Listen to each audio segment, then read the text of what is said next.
Yeah, now I think. Ah, sorry for the interruptions. So I was talking that motivation for launching weather derivatives can be multiple. One is of course helping the companies who are in the heating segment. One is of course helping the companies who are using one from the distillates like ATF, air trading fuel, jet fuel also. It is also called jet fuel. For companies who are into, let's say, uh, gas turbine business. So turbine won't move in a too cold scenario. So all these things are required, and of course insurance companies, agriculture companies. I mean, scope for weather derivative is virtually infinite. Now, what the CME has done, they have given a private company the responsibility to work out an index. What is happening? Work out an index which will track the daily average temperature. So that private company, I forgot the name, it is there on the CME site, has constructed the index of daily average prices. Now they have chosen, for whatsoever reason, this number 65 degree Fahrenheit as the average daily benchmark price. So anything number of days temperature that has gone below 65 degree Fahrenheit, they have two contracts basically. One is HDD, one is CDD. So CDD, HDD deals with this scenario, that price going down 65 degree Fahrenheit. CDD deals with scenario when price moves above 65. So if you have bought HDD contract and price has gone down this threshold, then you can gain some money from the exchange by virtue of your trading positions. And contra happens in case of CDD contracts. This is the flavor of your weather derivative contracts. In India, I remember way back in 2008, you can Google in my name, Economic Times, I wrote an article that NCDX is on verge of launching this contract, but that never happened. So this contract in India is not available, and maybe uh, it is little away because government does not show any inclination to allow the exchanges to offer these contracts. And I don't see any possibility because India is a very politically sensitive country. The moment you launch something, people will not understand the end utility and people will see it is only speculation. By the way, I give you a statistic and end the discussion on this weather derivative. 2006 is a why this index was constructed. It's very interesting thing. The 65 degree Fahrenheit that we spoke. So every year in Bombay, let's say middle of June to end of September or early October, which is now, lot of rains happen, and Mumbai depends on this rain for getting drinking water. By the way, I am talking to you from Bombay. So drinking water source in Bombay is basically this rainfall that comes in between June and September. If there is less rainfall, then Bombay will went dry, the city will collapse virtually. So in 2006, what happened was very peculiar. June, July, there was no rain in the city, and people started leaving the city. And I was here for my work with then employer Economic Times 2006, and suddenly Kolaba is a place in Bombay which has a weather observatory, and their recordings are considered by unregulated speculators in the market to bet on. So Bombay has a huge unorganized weather betting market, which then estimated to be in the range of 15,000 crores in 2006 price. So this rainfall, which precipitated on Bombay on 26th July, actually stretched this unorganized market index to a desired level, and lot of people who are betting that this time the index threshold number will never be reached, they lost huge amount of money. And then government thought that let's regulate the market and make it organized. So the discussion started, and as India being India, everything went under the carpet since then. But this unregulated, unorganized, unsupervised market based on the Kolaba Observatory statistic of rainfall data, temperature data still exists in Bombay, as to the best of my knowledge. So this is the state of weather derivative in India. Now come to the other part. I move to the formal presentation, and I close this file. Just a second. Uh,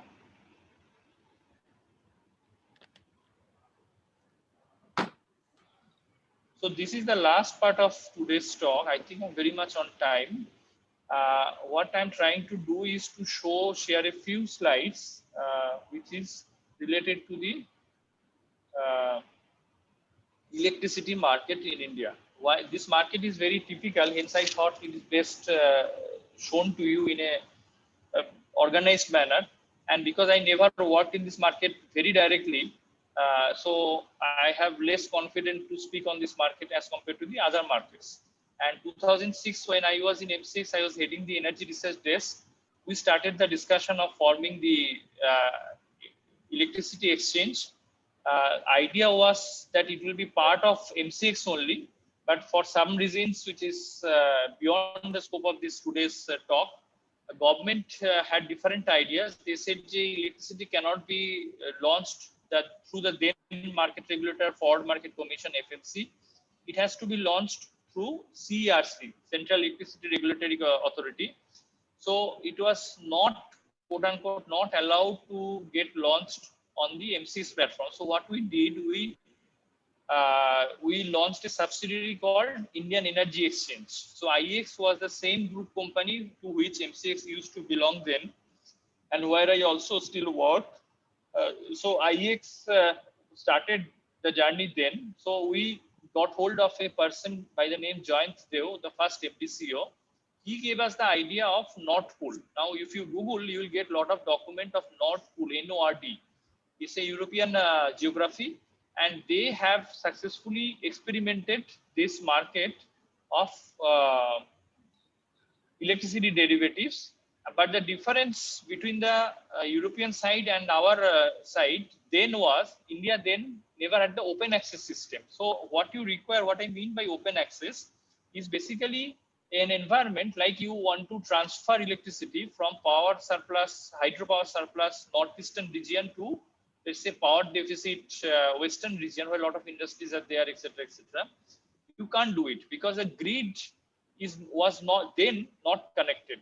Only in 2003 the Electricity Amendment Act was passed, and the concept of open access to grid was introduced. So the interlocking of grids were removed or partially removed, and now grids can talk to each other. So western region can talk to eastern region, southern region can talk to northeastern region, etc., etc. So in case there is a shortfall of in any grid, what I mean by shortfall, the frequency. So if there is a huge demand, the frequency, how you price electricity is basically based on the frequency. So that megahertz and those units are indicative of grid frequency and therefore demand and supply. That is how it happens. And now when I talk about the Indian electricity market, the market has moved from single buyer seller to spot trading on exchanges, which we are talking today. So initially, how we make it full screen? Yeah. So initially, the market, India market used to have single buyer and seller. So one government agency, let's say Damodar Valley Corporation, DVC, selling to government of West Bengal. So that's it. Then we move to multiple buyer sellers. So along with DVC, possibly some other, let's say Punjab and Sindh, the electricity board want to sell to West Bengal government. So they have come in. Then we move to OTC system.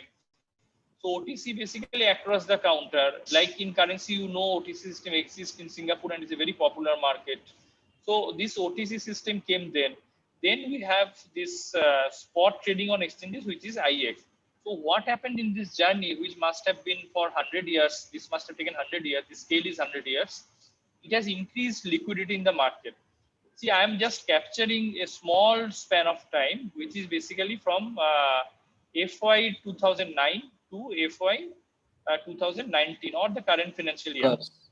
So the market, which used to be very long term, so people used to enter agreement for 25 years because the gestation period for setting up a power plant is very costly and very long term also. So when you set up DVC, this barrage and other things, you have to ensure that there is a buyer for sustainable period of time. You just can't plan your marketing activity just for 1 year or 2.5 years. You have to plan it for decades so that the cost is recovered, and it has to be guaranteed by some agreement. So earlier agreement used to be long term, And this Yes, sir. long-term agreement used. Sorry, anybody has some point? Okay. So this long-term agreement used to be 94% of the total market usually. Because of the IEX entering in the frame, this size has reduced to 88% kind of. And from where this drop went to, this drop has gone to this exchange traded markets. That is the relevance of IEX kind of market in India or in any other geography in the world. Moving on to this price discovery process. In the case of crude oil or natural gas, what happens? So buyers uh, gives a quote which is called bid, and sellers gives a quote which is called ask. So buyer seller's quote is usually higher and buyer's quote is usually lower on the exchange software. These quotes are ranked, the best buy quote versus best sell quote. So the best buy quote means the highest buy quote, sorry, the lowest amount by a buyer comes on top, and the sell quote means the highest price quote from a seller. So then the price is matched, demand supply curves are formed like this. So it is usually case of perfectly liquid, frictionless market, etc., etc. In case of electricity, we opted for a auction system. So auction quotes come like this. The filled up circles are basically buy quotes, and hollow circles are basically sell quotes. So they come in the exchange trading software like this, and they queue up. So nobody sees those quotes unless in a crude oil or natural gas case where everybody can see other scores. So this comes in the exchange server and they get queued up. People can see, but people can't change it or change it with limited effect. Once these quotes come in the market, what happens then? Exchange has a mechanism. They for each quantity they add up the price and etc. and they form a aggregate curve for demand as well as supply. You can see this demand curve. Typically, it is taking a negative slope shape, and likewise, the supply curve is also taking a positive slope. So these curves are formed, demand supply curves, and by the rule of law of demand and supply, the interaction points is the market clearing point. So then we get the supply curves and this demand curve, and this point is your market clearing point for the electricity auctioned, right?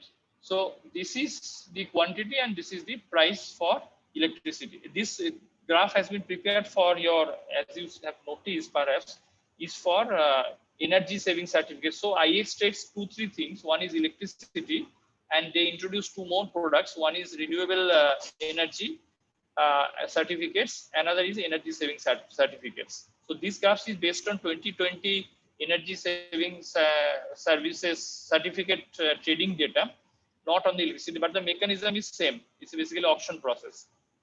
Now this matching system, when exchange is on the penultimate step to complete the auction, looks like this. This is the demand curve, this is the supply curve, this is your market clearing volume, MCV, this is your market clearing price, and then this is your auction results. So 120 megawatt was offered for buying, 120 megawatts offered for selling, and market got cleared, and therefore net is zero. And how it happened? So portfolio A, portfolio B, portfolio C. So these are different buyer sellers combination A, B, C, D, and they have been accrued as I've shown you in the previous simpler format, and then they are aggregated. So 20 plus 40 plus 60 is 120, as well as 60 plus 40 plus 20 is you're selling 120. So that's how the market gets cleared in the electricity segment in IEX. So giving you a brief how the market operates. IEX, when I was there, when we initially thought, we never thought of so many subsection of India. We thought basically, if I remember correctly, 4 to 5. I think southern grid, northern grid, eastern grid, western grid, and northeastern grid. So 5.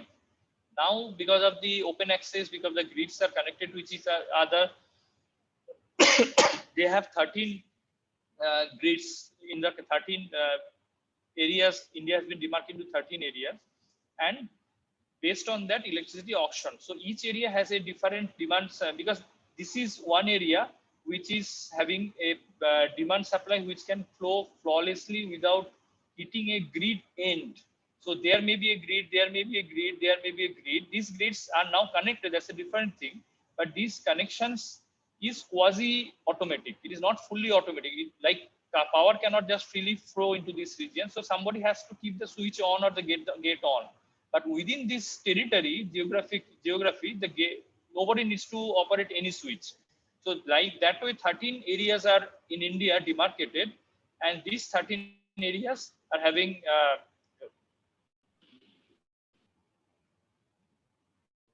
okay. So these 13 areas, what is the time? So these 13 areas are basically participate 11:20. Okay. So these 13 areas people participate in the trading. Now moving to the next, these are the contracts available in the market. So this sign is auction, and this is your conventional continuous kind of thing. So this is only limited period, and this can be longer period. Up to 11 days, this bidding can happen. So day ahead market is electricity, intraday market is also electricity, term ahead is also electricity. This is not electricity, this is not electricity, and this is very new, but it has not really picked up. So we keep it outside the purview of our discussions. So this is also because it is not electricity, we are not covering this today. So day ahead market was the one which was launched way back about 10 12 years back. It was basically these organizations, buyers, sellers bid, participate in the closed double-sided auction like this, and bid for electricity buy sell. Intraday is like 2 days back, Bombay has a huge grid failure. So intraday market can rescue the market, because when grid is halted abruptly and then it has to be started, you need additional surge. So a lot of additional instant planning was required. So these markets are useful for that. If you remember, government of India, particularly the Prime Minister, once announced that there will be no electricity for 5 minutes or 10 minutes to show solidarity with these COVID cases, etc. So people apprehended grid failure, because you are dropping the electricity demand all of a sudden. People thought there will be grid failure. Had it happened, had the government not been agile or the institution not been agile, then possibly there would have been a jump start to switch on the electricity, and possibly this market would have come in the rescue. So this is what the market is now. It looks like now in there you have seen the timeline. Something is written as well 2.5 years, 5 hours, 11 days. Here it is put nicely. So intraday continuous trading in IX happens between this midnight to 2:30 next day 8:30, and certain markets like double auction market, closed auction are only for limited period of this. So when we talk about day ahead market, this is limited to this. So it is basically a limited traded auction market, unlike your crude oil market, which is essentially 24 hours market. It's a different thing that India does not offer crude oil futures trading in the midnight or past 11:30 till next day 10 morning. But globally, this crude oil, natural gas are traded round the clock. Now, last two slides. Why these markets are important, or what this market has ensured? It is a nationwide voluntary access. No illicit traders are forced to participate in the market. It is all electronic, unlike the previous forward trading where bilateral negotiation used to happen between government, primarily between government and other agencies. Except CSC, for example, in Calcutta once used to be a government agency. Now it has become private under Goenka. So all these things are newness in today's era, and these are all delivery based contracts, unlike the cash settled crude oil or cash settled natural gas contracts or weather derivative. A robust platform, because technology enables it, huge processing power of servers and other things enable, and auctions can happen limitlessly, and no counterparty risk. As I spoke in the beginning, that there is a process called novation. That also is the sense here. So exchange stands guarantee to each trade.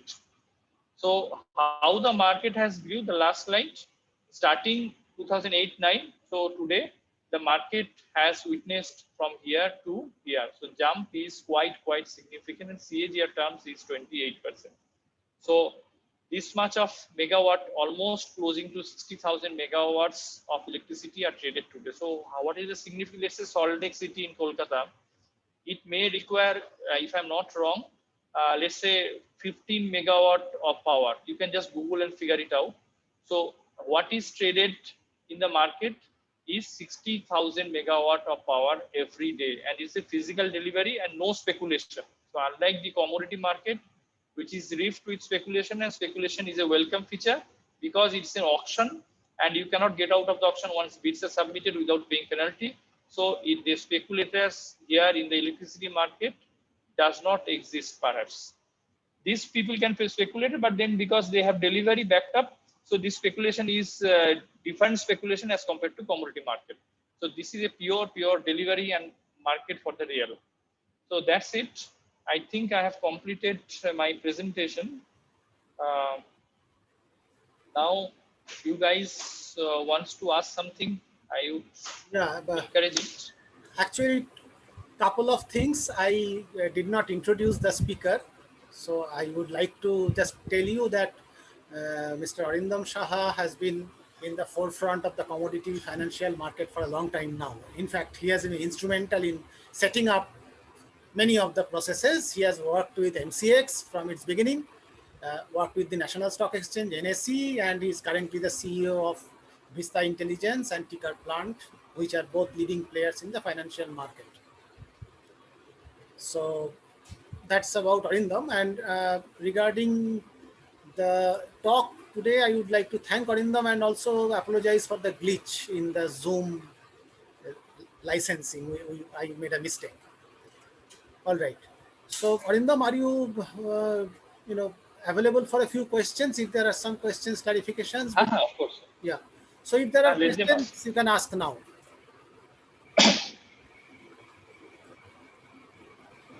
Uh, Hi, sir. So I have a I question. Yeah. Yeah. So I didn't understand about the difference between the novation and regulation. Okay, so innovation is part of the process that regulator has mandated. So regulation is from the government. So government first decide the framework, yes, no type, the future trading to be allowed, not to be allowed, like whether derivative is not allowed is a government decision. So that's part, regulation part of it.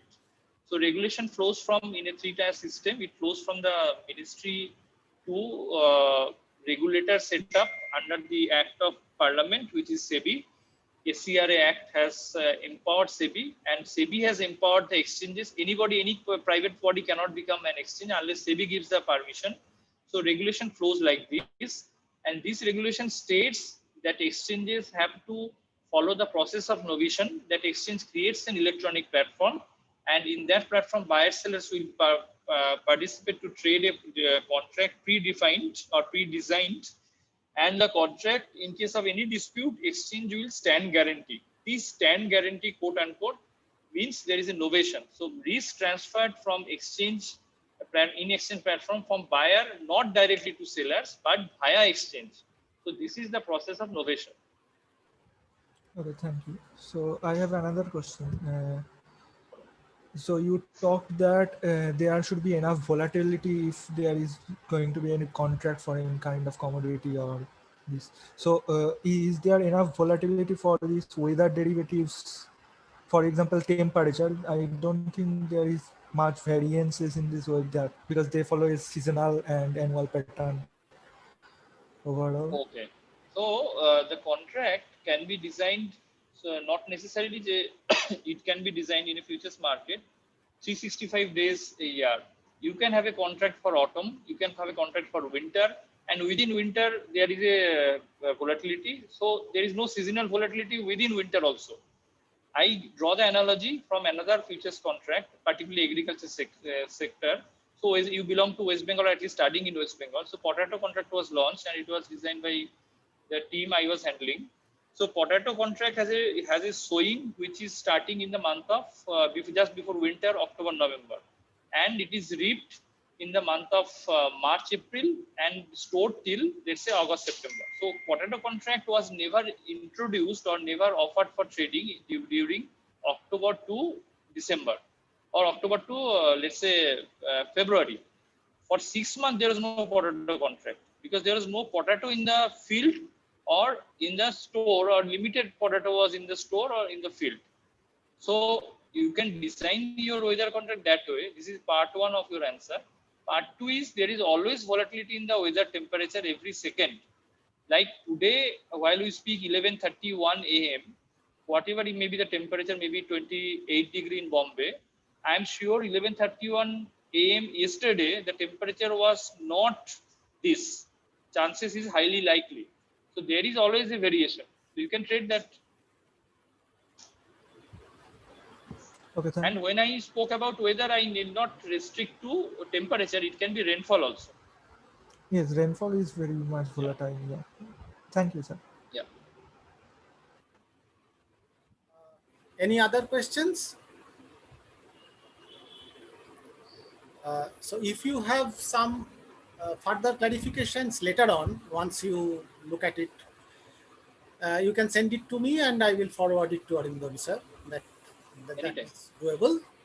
So I will thank Arindam once again for finding time to Thank do you. this, and my students have benefited a lot. Thanks for giving the opportunity. Thank you. Just Yeah. two small announcements. One is that I know some of the students may had some difficulties in joining back later on. So the same formula applies. I will upload the YouTube video and you can catch up on this lecture, because I see that some people have lost out in the process. The second announcement is regarding classes. So next week I will only take the Monday class. Wednesday class I will give off because the puja is approaching. So 19th is our next class, and then 26th again we will have only one lecture from 12:30, which will be a special lecture, the third one in this series. So the next 2 weeks only Mondays, and 26th there will be special lecture from 12:30. So classes will start later. Okay, is that all right?